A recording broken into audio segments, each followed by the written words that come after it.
From my perspective, a lot of all of the abductions potentially, but it sounds like I'm wrong, happen at nighttime. I was really interested to ask you if anything happens in the day, and you did sort of mention that sometimes they do. So, are these people like taking naps in the day? Are they awake? Like, I really want to get more information about that. Like, is there a conscious, like, has somebody been in the room in the day, fully awake, and then something happens, or is it always like around the sleepy time hours? Oh, no, very often they do happen in the day. Maybe most of them tend to happen Oh, at nighttime, but many do happen in the day. And so a person could be by himself or herself, and suddenly, whatever the person is doing, suddenly they're aware that they're not alone, that there's somebody else with them. And it's a very unusual someone else, one of these beings from space. And the experience begins then. Now, it's notable, and I think quite amazing, that very often an experience will happen for one person when that person is with a group of people. For instance, one of the early cases, or early in my work cases, was a young woman, a college student, and uh, she was with a group of people, kind of late afternoon, in a home, and they were having a party. So they were drinking beer and smoking cigarettes and nibbling on things, and but it was daylight, and suddenly everybody was frozen. That means whatever they were about to do, they just stopped. So they're about to drink some beer, they were just frozen in that position. And then in from the front door came three little beings, went over to one of the young women in that party and escorted her out of the house and into a spaceship. And they had a whole experience for a couple of hours with everybody being frozen with what they had been just about to do. And then when they brought the young woman back again, and sat her down on the sofa where she had been taken from. And then that spell was off, the beings disappeared, and then immediately everybody could continue to do what they had started to do. And after a while, people began to realize, oh, it's dark already. I did why why is it dark? And they began to realize that a couple of hours of time had elapsed, and without any awareness of any of them, including the young woman who had been taken, no awareness at all of those beings having come and done that. And that's happened another time that I was aware of with um, a man in an insurance office, one of those big offices in New York City, where there's a great, huge room and lots of cubicles in which each person worked. And about 3 o'clock in the afternoon, suddenly everybody was frozen, and beings came up through the elevator hmm. into this big office room, came over to the man in question and took him out. It seemed like they went out through the elevator, but on into a spaceship somehow. And everybody was frozen for that 2 hours. And then when they brought the man back and put him back in his chair and desk at his cubicle, then everybody started sort of coming back into consciousness and moving. And gradually, one person after the other said, wow, how did the afternoon go so quickly? How could it be 5 o'clock? Last time I looked at my watch, it was 3 o'clock. And gradually, more and more people began to talk to each other. What do you think just happened? I mean, the time just suddenly went so quickly. We seem to have missed a couple of hours. So those episodes of missing time are very significant because, especially when there are witnesses like that, witnesses that they don't know what happened, but something unusual had happened. And it really turned out that it was one of these extraterrestrial encounters. So that I know cases too where that's happened with a woman I worked with who had been at a beach party by the ocean, a great big beach, big, long, long, long beach. And she was right with the party, with their little beach chairs and blankets and so forth. And suddenly she had a very urgent inspiration to leave the beach party and walk by herself way down to the other end of the beach, which she did. In other words, she had been influenced by the beings, but nobody realized it at that point. So when she was significantly far away, then a small craft came and picked her up and took her for an hour and a half or so for her experience. So yes, a lot of these encounters do happen during the day, and it doesn't seem to matter where the person is because these lucid beings have that way of just making other people not aware at all. And then time passes and they sort of come to and realize, whoa, where did the time go? Without any clue, any hint that something of this nature had occurred. So many, many people you see have experiences with these other beings that they don't know anything about. And that means that sometimes when I'm doing a regression with a person to whatever he or she had been wondering about, maybe there was an experience where they had a glimpse for a second or two of other beings being right there with them, and or maybe they are aware that they had missing time and they wonder what happened during that missing time. um, I think it's a wonderful thing that we are able to go back because of hypnotic regression and find out the details of those experiences. So one might think, okay, during regression, maybe the person is making up this whole scenario. But I do check with the people I regress and say, after the regression is completed and the person is back to regular consciousness, I say, how real or not real do you think that was, all that came up in the regression? And invariably they say, oh yeah, it was real. There's no way I could have made that up. That really happened. Another wonderful thing about this process too is that I have found during the years of doing these regressions that it's possible to get the beings actually talking to the person who's been taken for that experience. In other words, very typically, and this sort of came up spontaneously one time when I was working, the person was being medically examined, it seemed like, on board an unusual room, which was curved and usually very white and lots of light in it. And then these unusual beings standing around the table that they're lying on. And they are aware that they're being examined and sort of poked and probed, and maybe skin samples, hair samples, etc., are being taken from them. And so I stumbled at one time years ago and saying, would you like to know what they're doing to you? Because I was wondering and assumed that the person might be wondering too. And the person would say, yes, yes, I would like to know. So I said, well, you can ask them right now.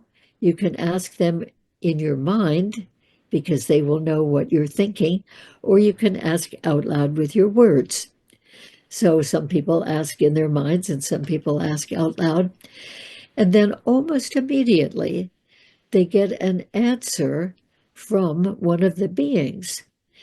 For instance, the being might say, Well, we're checking your whole body. We're checking different organ systems uh, to really find out how you are physically doing, or if there's anything that needs to be correcting. And we have discovered that there is a problem with your liver. I'm just using that as one example that has happened many times. And so we know that there's a problem with your liver, and we know what it is and what causes it, and we're going to go right ahead and heal it. So then they will very often use various applications of light. The person lying there is aware that, oh, suddenly the light has really intensified all over them and around them, or it's coming more in the form of a roller of light, like a rolling pin of light rolling up through the torso. Or in some cases, it seems like a very long flashlight type of equipment with bright light emitting from that equipment. And anyway, there are various forms of light that seem to be used by different types of beings. And it always feels good. It feels like, ah, there's a different energy about it, a different warmth about that light. And they just know that they're really being helped, even though this is very odd to them. And then in some cases, the beings will say in response to, what are you doing and why? Um, they will say, well, we have detected a problem, let's say, with your pancreas, and we strongly urge you, when you have returned to Earth, we strongly urge you to go to your doctor and tell him to do a special examination of your pancreas because we know there's a problem there. So either the beings will go ahead and heal what they have detected, or at least warn the person to go ahead and have that healed on Earth. So when the person lying there experiencing these things realizes that, it really makes a difference. So whatever poking and probing and so forth has been going on now has meaning. It makes sense, and they realize it is of benefit to them. So I think in the popular culture about ETs and abductions, many people complain about the rain, anal exam, proctological exam. And so a few of my clients through the years have asked about that. Why are you doing that? And they're always told, well, through this particular exam, which we call a proctological exam, which we humans do not enjoy, that's for sure, that this particular exam gives us more information about your entire human body than all of the other exams we could do put together. And we want to know how your body is doing and to fix it in one way or another if there is something amiss. So, in hearing things like this from the beings, it certainly inspired me to think that, there really is a benevolent aspect to this, no matter what it seems like to the person who's experiencing this. And then that opened up through the years into knowing that there are many, many benevolent aspects to these visits, which might seem so horrible because we don't know enough about them and they're so strange to us. So there's been a big spiritual expansion in my awareness and in my clients, from some of the discussions with the beings. And another thing that has been fascinating to me, that I never would have expected was that sometimes when I am conducting a regression and I've encouraged the person to open up conversation with the beings about what the beings are doing, as I have just mentioned, that sometimes when that conversation is going back and forth between them, the beings, and the client, that then the beings will turn their attention to me, the one who's conducting the regression. Mm-hmm. Now, how this works, I just cannot explain, because we are doing a regression to a past event. As we understand time, we think in terms of linear time, and there are many indications that that is not correct and that all time is simultaneous. I'm beginning to more and more really explore that idea, and even beginning to trust that a bit. But anyway, the beings will, in a past regression, might have been 2 weeks ago, the event happened, it might be 20 years, 30 years, 40 years ago. But anyway, the beings, after talking to my client, will turn their attention to me. And they've always so far used my first name, Barbara. I mean, as if they know me somehow and I have not known them. But I always am particularly interested in this. And then they will comment. One of the most typical comments is that they appreciate that I am letting more and more people on Earth know that these beings exist, and to try to give some perspective on these visits that happen. And of course, the perspective comes entirely from the regressions I do. And then sometimes they'll talk about something else.